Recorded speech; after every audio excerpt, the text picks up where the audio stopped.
OMG, baby, tell him. There you go. Hey there, welcome to Powered by Backers. It is me, Justin. I am here joined by my guest today, Anmol, Dhalla. Anmol, thank you very much for joining me. Yeah, absolutely. Thank you for having me. Perfect. So I'm gonna preface everything. You might be the youngest guest that's been on the show, and that's sort of what we're going to be talking about today. So you are, just to give you sort of quick background, you are the CEO of Gens Up, or Gen Z Up, which is North America's first ever Generation Z consulting firm that works with industry leaders around the globe to bridge the gap between generations. The co-founder of Malari, helping businesses reach potential customers never like before through this tech startup. So you started at a very young age. If you don't mind me asking, how old are you? Right now I'm 19. Perfect. So you are the opposites. I'm actually what they would call a Zennial. So I'm like XY. I'm 42. Yeah. So okay. I'm not hopefully not old, but no, you're definitely so you're not. like on the other end. Everyone's been talking about millennials. You're on the other end of the spectrum, Zennials, I guess, or Generation Z. Yeah. So tell us a little bit about what got you started in sort of wanting to help Gen Z or getting into being an entrepreneur. I see you're still in university or just in the process of going through at Ryerson. Yep. Yeah. So tell us a little bit about your journey. Like what brought you here?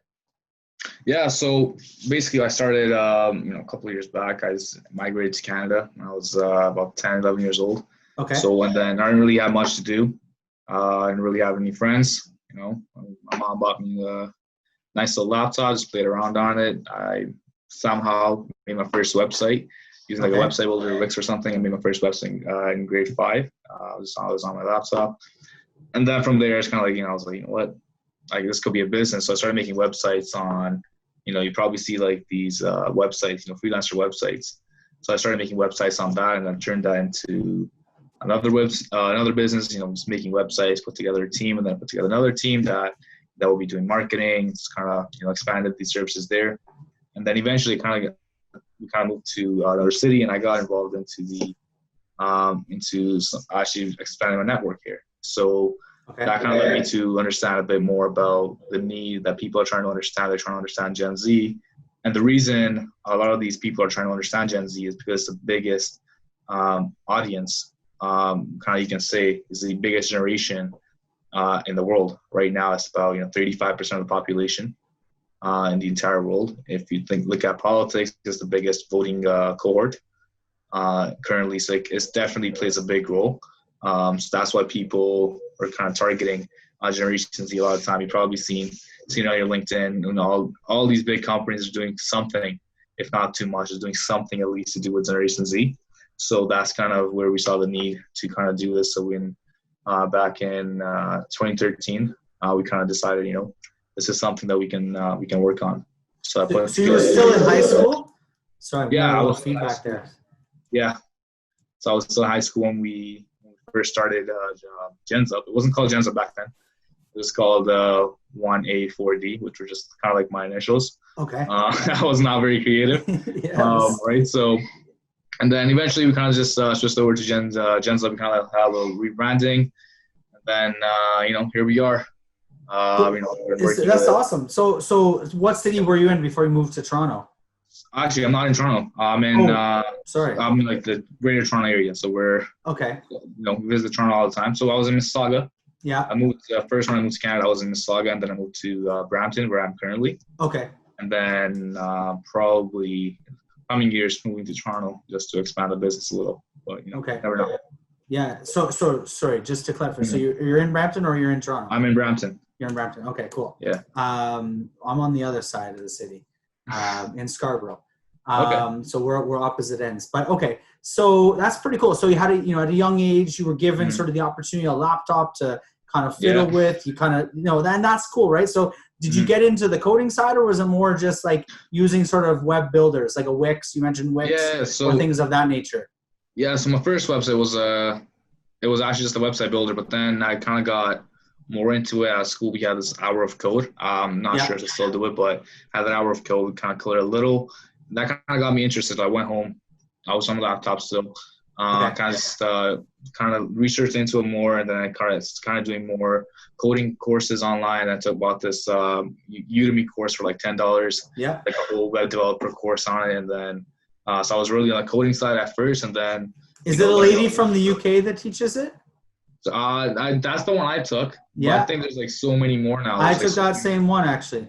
Yeah. No, it's a good course. It's a really good course. And it was actually funny because he's on Mac, and I'm still here on the Windows, and I was like, man, I really want to switch over because I just want to follow everything he's doing. But then now I'm a little more experienced, and I kind of see him like I still like Windows better. So. I've switched back and forth through the years, but I'm on Windows right now. So interesting. Okay, so that's cool. So you got sort of the experience. Obviously, you're still really young. You've obviously accomplished a lot. So where do you see Gens Up? Who are some of the clients that you're working with? You obviously you're talking about being Generation Z's first sort of consulting firm. Are you working primarily with Generation Z, or are you maybe? I think you alluded to, maybe giving the perspective of Gen Z to sort of traditional organizations. Or tell me what is Gens Up like? What exactly do you guys do? Yeah, exactly. So, as you said before, we're bridging the gap. So it's not so as much as just focusing our network on Generation Z. We already have that. There are peers. There are people that we see every day. There are people that we work with all the time. Right. But our kind of goal is to bridge the gap. So we have the older generation people that hold power. So, for example, politicians, they hold power. They have the power to make difference. Because their decisions that they're making today, they're going to affect the coming Generation Z.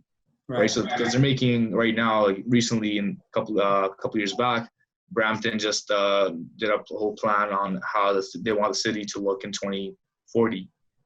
Now, the people making the decision, they might not be here in 2040. They might not be here, or they may be like very, very old. Yeah. Right. So, but these guys like me, they will be like 30, 40. Right. We'll be the working class during that time. You'll be me in 2040. Yeah, exactly. Right. So hopefully not me specifically, but around that age. Yeah. Exactly. Right. So we're starting to. That's one of the components that we work with government organizations to connect them with their younger population, and then we work with the universities to kind of design their programs. For like Ryerson University, we help them in one of their programs design it better to kind of engage with the younger audience. Okay. So we've been working across various sectors, but primarily we focus on a couple. For example, we focus on government, politics. In the during election season, we work with them. And then, we obviously we have the education sector. We try to stay involved in the nonprofits and so on. But we're more on the consumer side. Okay. Yeah. Interesting. Okay, so I always bastardize names and stuff, but there was a guy hired by Overwatch, I believe, which is the video game. He came over from the MLB, and everyone's there's a bit of a backlash now. They're saying the MLB can't engage the youth. What makes them think that he's going to come over to arguably a younger demographic and be able to engage the youth? So what advice would you give to and maybe what is the feedback you're getting from your peers of things that you want to see organizations do to engage? When you're talking about working with Ryerson or working with different organizations, what are some of the things that you're telling them, and the people that are listening, right? Like what would you tell them that are things that maybe they should be thinking about to engage Generation Z? Like what is the feedback? What are some of those things? Like give us tactical, like what can we do to engage Gen Z aside from dance on TikTok? Yeah. I actually had a TikTok account. I still have it, but I haven't used it much. Only thing I use my TikTok account is just watch videos. Yeah, I never used it really. Right? Yeah. So for example, like we always during the last year election, we always tell them like for Generation Z, they're gonna have to see some sort of proof that you're gonna do something. We're not just all talk; they care about action, and that's something that's something we tell our corporate clients as well. Is you have to show that you're doing some sort of good. You have to be helping them in sort of way. Impact is huge, and even at Genza, we really care about the impact that we're making. So Generation Z, you can market to them, you can do all that kind of stuff, but at the end of the day, you have to deliver a good quality product with that is sort of relatable, kind of helps them achieve something. That may be just to show off to their friends, or to actually help them make their life a little easier. So there's impact, and then something they care about. It has to be something they care about. Yeah, it's interesting. So Gen X sort of thought like they were coming out saying, hey, you got to show us. Gen Y, which would be the millennials, which everyone's kind of, executives and Fortune 500 companies have been baffled with apparently for 20 years. Like, these fucking kids won't do work. They won't do anything. They don't listen. They want to be on their own. They want to, all this. They want beanbags in the office, right? Now you're coming and you're saying, so Gen Z has sort of a complete sort of different spin where now you want to see like real change, real action, real kind of, not just lip service, right? Yeah. So what are examples of like, how can a company, like what can a company do to, I mean, is it sort of the why factor, right? Like, why are you doing this? Is it not just for a frivolous, meaningless, whatever? There's actually an end game to it, or get into that a little more. Like, I think that's a cool kind of point that you've made. Yeah. So, I mean, for example, you can totally see with the very recent Black Lives Matter that happened. So it's still happening. One thing you can see is this generation is watching which companies are taking action to kind of changing their policies. Right. They're making note which politicians are doing stuff in their mind. So you think they're a lot more aware, like just in general, because of the fact they grew up on the internet? Like, literally, like everything has been in your face the entire time, right? I mean, I remember a time of no internet. I know that makes me sound really old, but I was in university with no internet.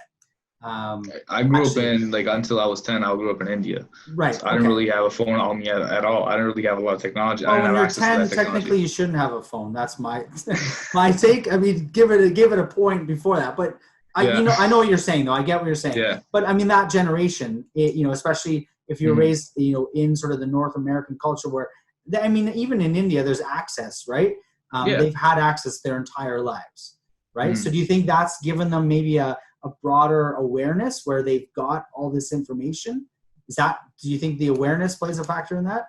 So awareness is a big thing. So like a fun fact is 95% of Generation Z has access to a smartphone. So it may not be the case in third world countries, but in countries like North America and in places like India and so on, 95% of Generation Z have access to a smartphone, and they have access to the internet. Right. So now, what that kind of means is that we're always on. We're watching these YouTubers. So now they may not be just watching, looking at people. Certainly politics. They're not involved in politics. I'll tell you that.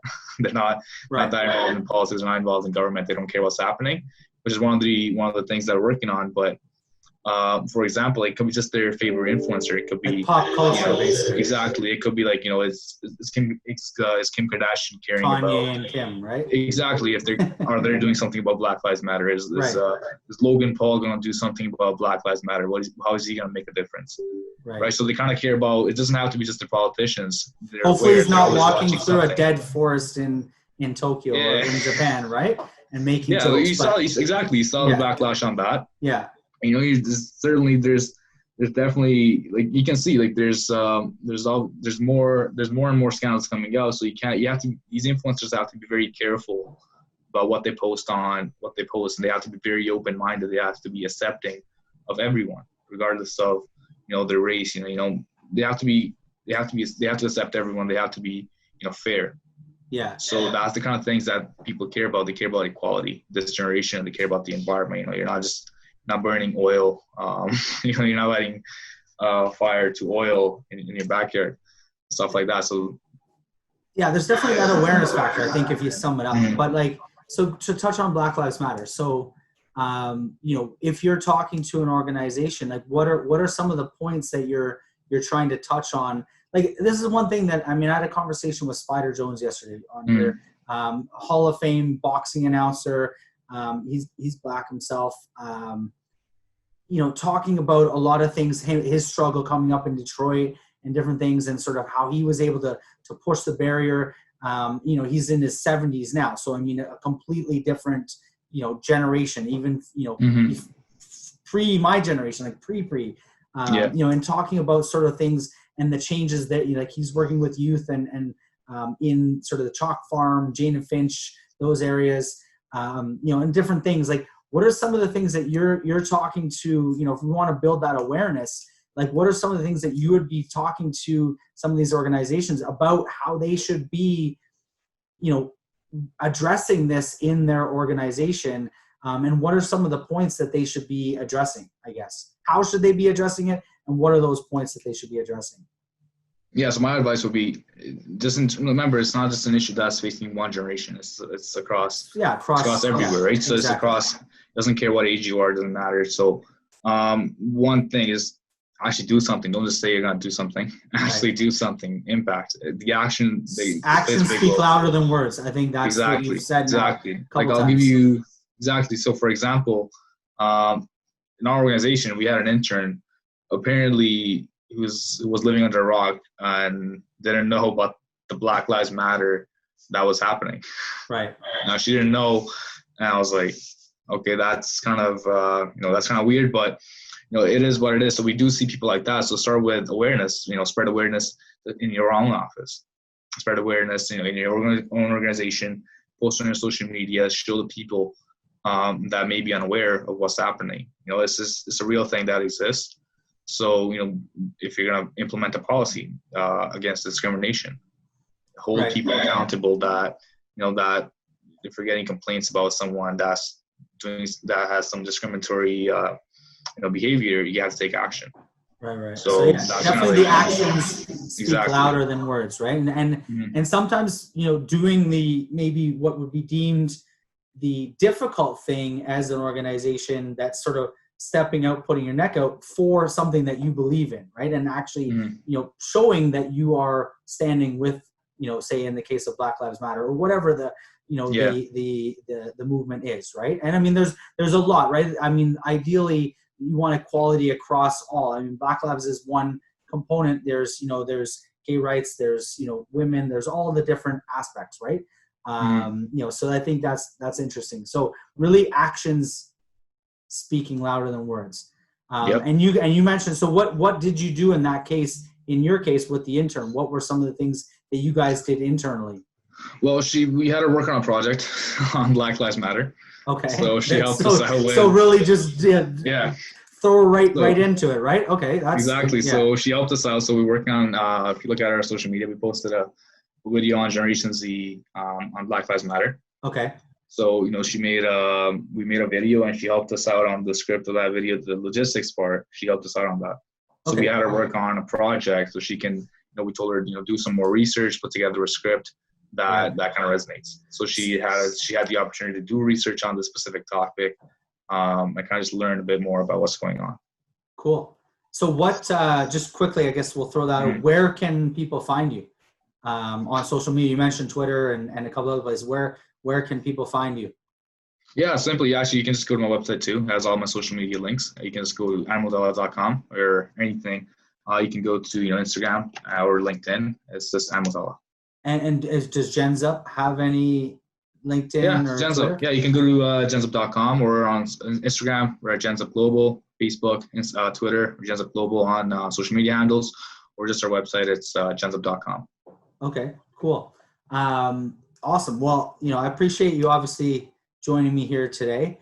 I think it's really cool. I wish you nothing but the best. I think, if I was doing what you're doing at 19, I'd be much further ahead. But I don't know where I was at 19. I was, not working on a business. Let's put it that way. Mm. I won't throw myself completely under the bus, but let's put it this way. I was not doing what you're doing.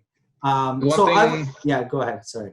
No, like the one thing I always say is my peers as well, right? The people tell me this, you're still young and stuff like that. But I tell them, like, I got lucky just finding out what I want to do, what I love to do, and finding that at such a young age. Yeah. A lot of people are still figuring themselves. There's nothing wrong with that. Everyone's at their own pace. That's totally okay. And that's, it's life's long, right? Oh, yeah. You got time, right? Exactly, right? So, for sure. I just say, I've just been very fortunate to find what I love at a very young age. And then people are just figuring out what they want to do. That's all it is. So it's primarily around sort of Gen Z and bridging that gap. You talked a little bit about marketing and some of the other things. Do you work with, you mentioned you did some marketing campaigns and things of that nature.